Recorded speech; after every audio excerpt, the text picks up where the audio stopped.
Welcome to our podcast episode on mental health, created for our AP World Final Project. In this episode, we'll explore the effects on mental health challenges and why it's so important to focus on mental well-being now and in the future.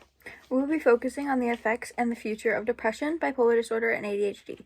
We will also be using an expert opinion, and we will be interviewing an expert on these topics, as well as using personal stories.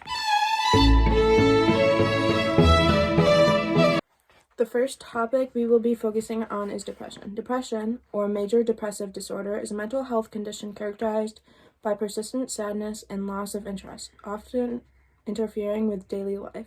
It can affect how one can feel, think, act, and perceive the world.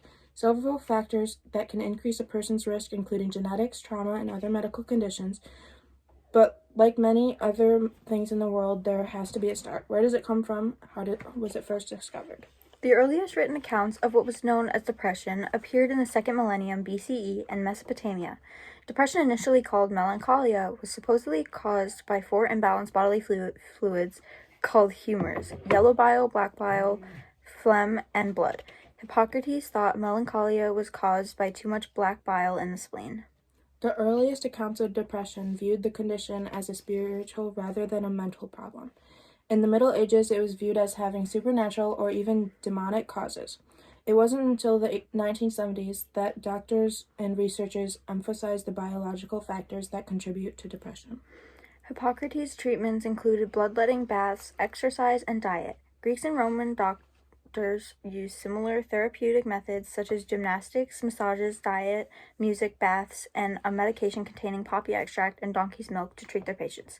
During the 1800s, mental health conditions were still largely viewed as untreatable. People were often labeled as mad or lunatics and imprisoned in asylums under harsh conditions. That was then, but today people are more aware of mental health than ever before. The modern understanding of depression is not linked to an imbalance of the 4 humors. While this theory was prominent in ancient Greek and European medicine, it is considered a historical concept now. Modern explanations for depression focus on biological, psychological, and social factors. Exactly. That's why therapy can be so effective. A therapist might help someone deal with negative thoughts, patterns, and the pressure from homework, school, or just life in society in general. On the other hand, a doctor might also address the biological side with medication if needed. You have a therapist, right? What's that like, and how helpful is therapy? Yes, I do have a therapist. While I've been through many therapists over the past few years, I've never found a good one till now.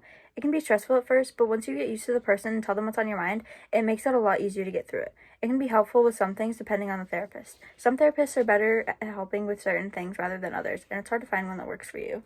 How do you know that you were more comfortable talking to her? Did she make you feel a specific way about something that no other therapist had? She didn't judge me for the way I felt. She understood what I was going through and didn't make me feel like I was in the wrong for feeling a certain way.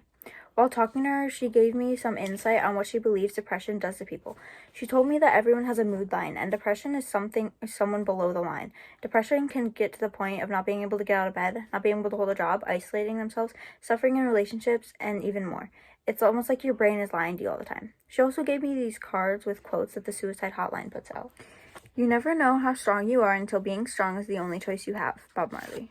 So far, you've survived 100% of your worst days. You're doing great. These mountains that you are carrying, you were only supposed to climb. Life is tough, but so are you. Angry is just sad's bodyguard. A head full of fears has no space for dreams. You must master a new way to think before you can master a new way to be, by Marianne Williamson. Never put the key to your happiness in somebody else's pocket. Strive for progress, not perfection. You are not alone in this. People struggle with depression every day, and some choose to share their stories online. For example, Mark Butler. At the age of 33, he started getting feelings of emptiness, and he was losing all motivation. He said it felt like he was overtaken by a demon. Little did he know it was a tendency of depression. When he was 38 and 39 and contemplated ending his life, but he had too many people to live for. He said he would drive home and have to fight the urge to drive up a canyon while running away from all his responsibilities and his depression. Thankfully, along the way, he found meaningful self-discoveries, and he also found God and received lots of help. Another example is a woman named Karina. She grew up in a violent, unstable home where her father went to prison when she was 12, and her mother, suffering from mental illness, became unable to care for their family. Forced into a caregiving role as a child, she raised her siblings, begged for food, and struggled with deep feelings of shame and abandonment. Despite the trauma, she put herself through law school and became a criminal defense lawyer. But even after achieving success, she still felt empty and lost. It wasn't until years later, after the death of her beloved dog, that she allowed herself to truly grieve, seek therapy, and began healing from decades of suppressed pain. Now, after trying many forms of healing, she shares her journey and rises above the story to help others understand while trauma shapes us, it doesn't have to define us, and that the healing is possible for everyone. Depression is one of the most treatable mental health conditions. Approximately 80 to 90% of people with depression who seek treatment eventually respond well to treatment. There are several solutions to help with depression. A few of them include psychotherapy, medication, and brain stimulation therapy. Psychotherapy, also known as talk therapy, involves working with a mental health professional to identify and modify harmful emotions, thoughts, and behaviors. Cognitive behavior therapy, CBT, is the most widely used form. In some cases, just a few sessions can be effective, while others may benefit from ongoing therapy over several months or even years. Antidepressant medications can help adjust the brain chemistry that contributes to depression. There are various kinds, and finding the most effective may take some time. Side effects can occur, but often decrease over time. Brain stimulation therapy is also another option. It can help people who have severe depression or depression with psychosis. But you don't have to go to places or spend money on treatment. You can improve your mental health at home and decrease your depression symptoms. You can do things like getting regular exercise, getting quality sleep, so not too much nor too little, eating a healthy diet, avoiding alcohol, which is a depressant, and spending time with those who you care about. While depression on its own can be deeply challenging, it is a key part of bipolar disorder. In bipolar disorder, people experience both depressive lows and episodes of elevated mood or mania, which adds a different layer of diagnosis and treatment.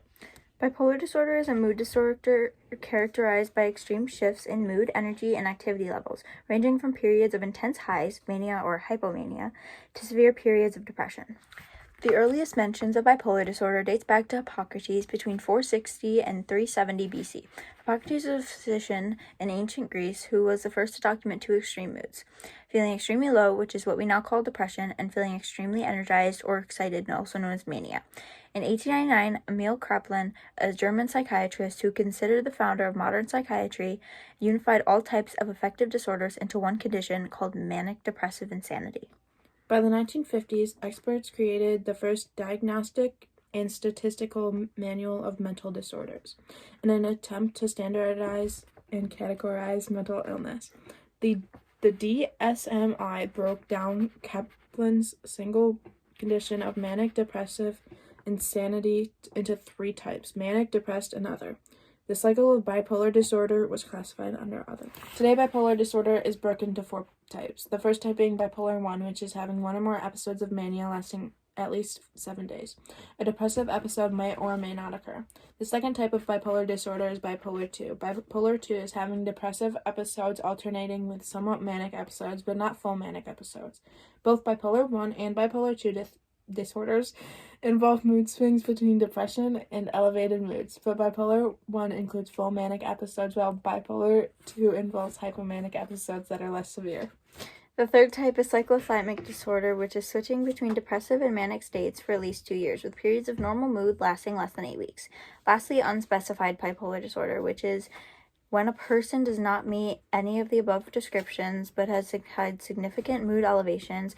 Both cyclothymic disorder and unspecified bipolar disorder involve mood fluctuations, but cyclothymic disorder includes significant mood symptoms that don't fully meet the criteria for other bipolar diagnosis. Brandon was diagnosed with bipolar 1. Until near the end of college, Brandon showed no clear signs of mental illness. At 23, during finals week, after drinking a pitcher of green beer with his classmate, he experienced intense anxiety, shaking, and racing thoughts that left him unable to focus. This led to his first hospitalization in a psychiatric ward where he was diagnosed with a drug-induced psychotic episode and started medication. After taking time off to recover, Brandon returned to finish college and then began graduate school, but soon relapsed with severe manic and psychotic symptoms, resulting in a second hospitalization and withdrawal from grad school. Over the years, he faced a third most severe manic episode with psychosis, which finally led to correct diagnosis of bipolar 1 disorder. Now stable on medication for over 4 years, he is hopeful about the future, planning to volunteer, train as a mental health peer supporter, and eventually returned to his civil engineering career, confident that with support, recovery is possible. I also found Fiona's story helpful in learning about the struggles of bipolar disorder. About 30 years ago, Fiona was diagnosed with bipolar disorder after years of depression and psychotic episodes, which explained her difficult experiences. Fiona's struggles include intense mood swings, paranoid thoughts, racing ideas, and delusions that sometimes led to hospital stays. She learned to manage her symptoms by taking care of her sleep, diet, and seeking support from friends and employers who were understanding and flexible. Although she faced challenges like hospital stays and medication adjustments, she managed a long, successful career, eventually seeing her diagnosis not as a barrier, but as something she could live and manage with. Nabila was also diagnosed with bipolar disorder, right? Yeah, but she was diagnosed twice. When she was 16, she faced one of her hardest moments with bipolar disorder, struggling with overwhelming emotions that led her to self-harm. At that time, she was diagnosed with bipolar 2, but after severe manic episodes later on, her diagnosis changed to bipolar 1. Throughout her life, she experienced intense episodes of depression, anxiety, and mania that made it difficult to maintain stability. Her symptoms often disrupted her daily life, causing her to quit her or change jobs multiple times due to feeling too overwhelmed. Then, emotional and mental challenges were consistent, leaving her feeling frustrated and exhausted. She also faced the struggle of accepting her illness while managing the fear of how it might impact her future. Just like depression, you can use medications to treat bipolar disorder. Mood stabilizers help control manic and hypomanic episodes. Antipsychotics have mood-stabilizing properties and have been approved for manic and hypomanic episodes, as well as maintenance treatment. You can also take antidepressants to manage the depression portion of bipolar disorder, even though it can cause manic and hypomanic episodes. Anti-anxiety medication can also help treat bipolar disorder to ease anxiety. That's not your only option, though. You can also use talk therapy to manage routines, cope better, help with learning disabilities and social problems, along with making bonds and communication better. You can also make lifestyle changes to stop cycles of behavior that make bipolar disorder worse. That can include making a mood chart to help identify triggers and effective treatment options, as well as creating a healthy routine and forming healthy relationships. By creating a healthy routine like sleeping, eating, and physical activity, you help balance your moods, and by creating healthy relationships and surrounding yourself with positive influences, you will have supportive friends and family who can help you watch for warning signs of mood shifts. You can also do electroconvulsive therapy, also known as ECT. During ECT, electrical currents pass through the brain, causing a brief seizure. ECT seems to change brain chemistry, which can reverse symptoms of a certain mental illness. Obviously, there are more options, but those are just a few of the treatments that can help with bipolar disorder and mental well-being. Similarly, individuals with ADHD can benefit from a range of treatment strategies designed to address their unique challenges. While ADHD differs from bipolar disorder, it also affects mood, behavior, and daily functioning. How so? ADHD, also known as Attention Deficit Hyperactivity Disorder, is a neurodevelopmental disorder characterized by persistent patterns of inattention, hyperactivity, and impulsivity that interfere with daily functioning and development. It affects an estimated 5 to 10% of children and adolescents worldwide. ADHD was discovered in 1798 by a Scottish doctor, Sir Alexander Crichton. The first diagnoses were made in 1902. In 1932, German doctors Franz Kramer and Hans Pollnow described a condition called hyperkinetic disease. Children with this condition couldn't stay still, had difficulty following directions, and they had problems getting along with other kids. The condition started in children as young as 3 or 4 and peaked at age 6. Wasn't the first medication for hyperactivity made in 1937? Yeah. In 1937, Charles Bradley, the medical director of what is today called Bradley Hospital in East Providence, Rhode Island, noticed that a stimulant called Benzedrine caused some children to behave better. It also improved their school performance. Benzedrine had been approved by the FDA in 1936, but it took many years before researchers took notice of Bradley's findings. Over 5 million children in the U.S. ages 4 to 17 have been diagnosed with ADHD. Boys are diagnosed as twice the rate of girls. Between 1997 and 1999, 7% of children in this age group had an ADHD diagnosis. By 2012 to 2014, that number had risen to over 10%. From 2003 to 2011, the percentage of diagnosed children increased by about 5% each year. Among U.S. adults, approximately 4.4% are now reported to have ADHD, with men accounting for 62% of those cases.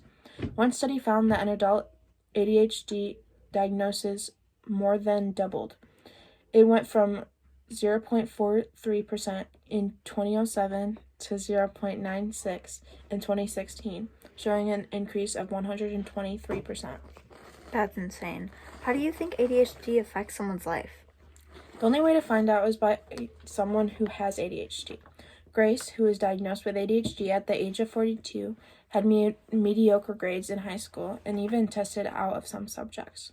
As time passed, she started to procrastinate and put off her work, leading to her being anxious and sad. In middle school and high school, she dedicated her assignments to the night before and stayed up late. Sometimes her hyper-focus allowed her to finish assignments. Other times, it just wasn't able to complete the work and was ashamed as she was told to just apply herself. In college, she had incompletes in several classes, and as she procrastinated, she didn't complete her work and had difficulty understanding and following directions. She was asked to take a year off and reapply. Her second year, she did graduate, but it took her twice as long as the other students. During her second year, she didn't understand the directions for presentation, and she was criticized and destroyed physically and emotionally by the committee.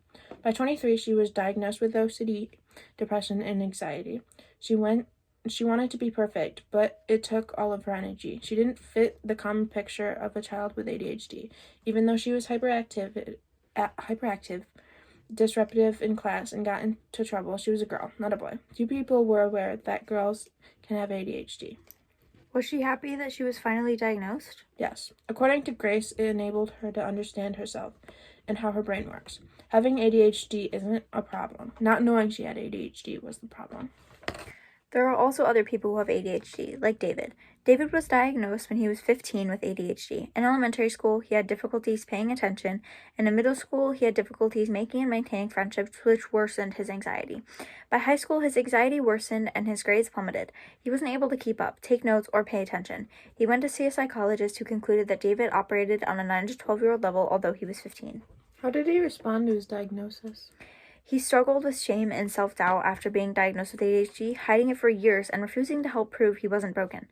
Despite challenges in school, athletics, and early career experiences, he pushed through with grit, eventually excelling in finance and passed his first CFA exam. A turning point came when he read Delivered from Distraction, which helped him understand his ADHD and reframe his past struggles.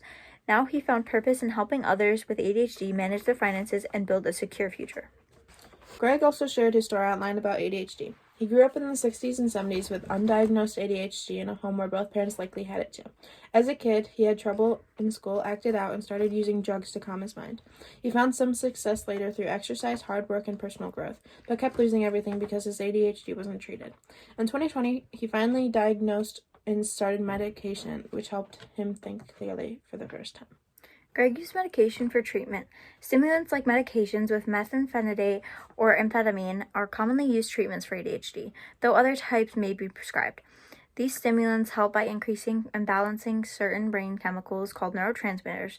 Other solutions can include psychological counseling like cognitive behavior therapy. This type of counseling teaches skills to manage behavior and replace negative thoughts with positive ones. It can help with challenges in school, work, or relationships, and also support people dealing with depression or substance use problems.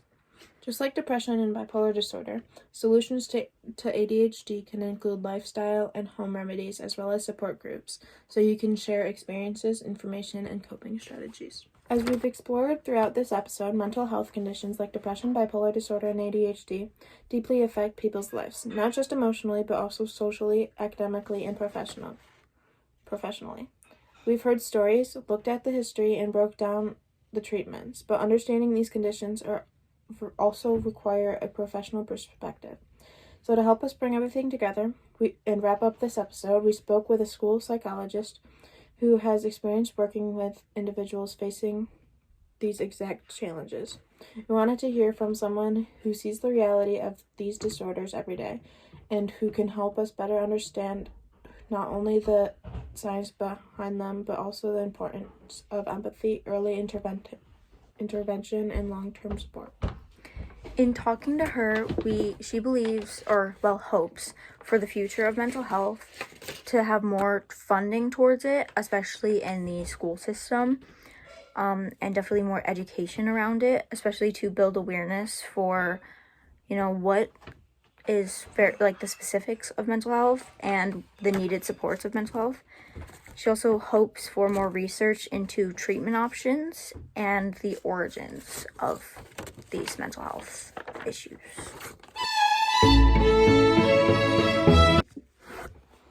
Oh, shoot. I didn't know you were starting.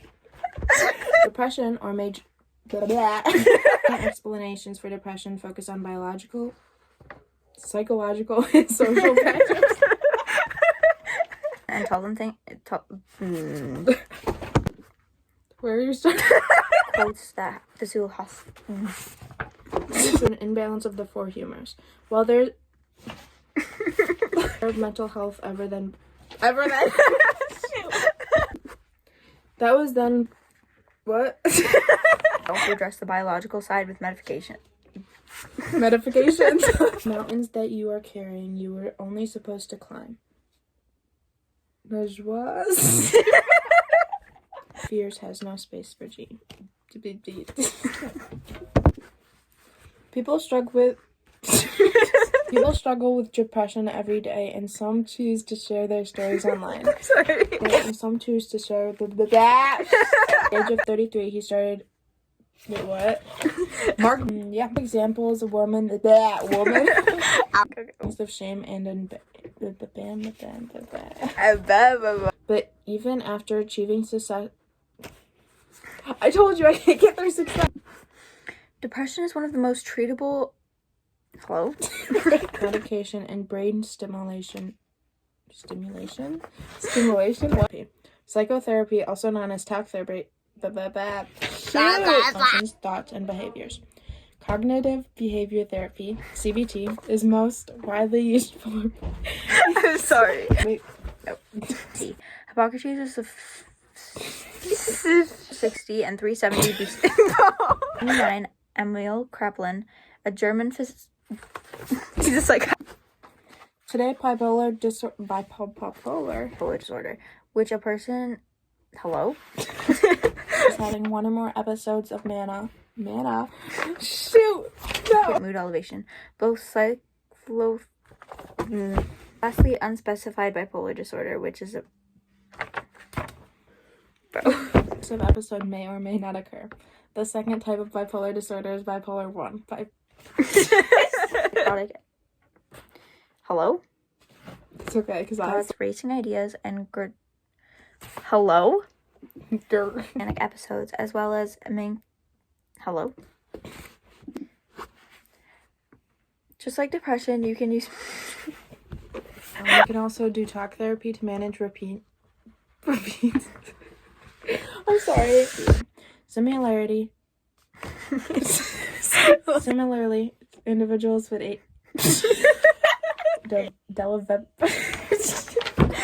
and impulsivity described. ADHD was discovered in 1798. Was the condition started in children as young as 3 or 4, peaked at age 6. Oh, I didn't stop filming. Couldn't stay still. Had difficulty following directions. In 1937, Charles Bradley, the medical doctor, in children as young as 3 or 4 and peaked at age 6. Wasn't the first medication for Benzodrine had also been peaked at age 6. Wasn't the first medication for hyper. Why are you laughing? First medication for hyperactivity made in 13. Over 5 million children. 7. Hello? 4. 3% in 2007 to 0.96 in 2016. 2007. David was diagnosed with. Hello? Ow. Went out to see a psychiatrist and build their selves. 70s with Ugnag. Now he's a part of the inattentives may also be pre-prescribed Hello? He found that some success. He found some. Found some.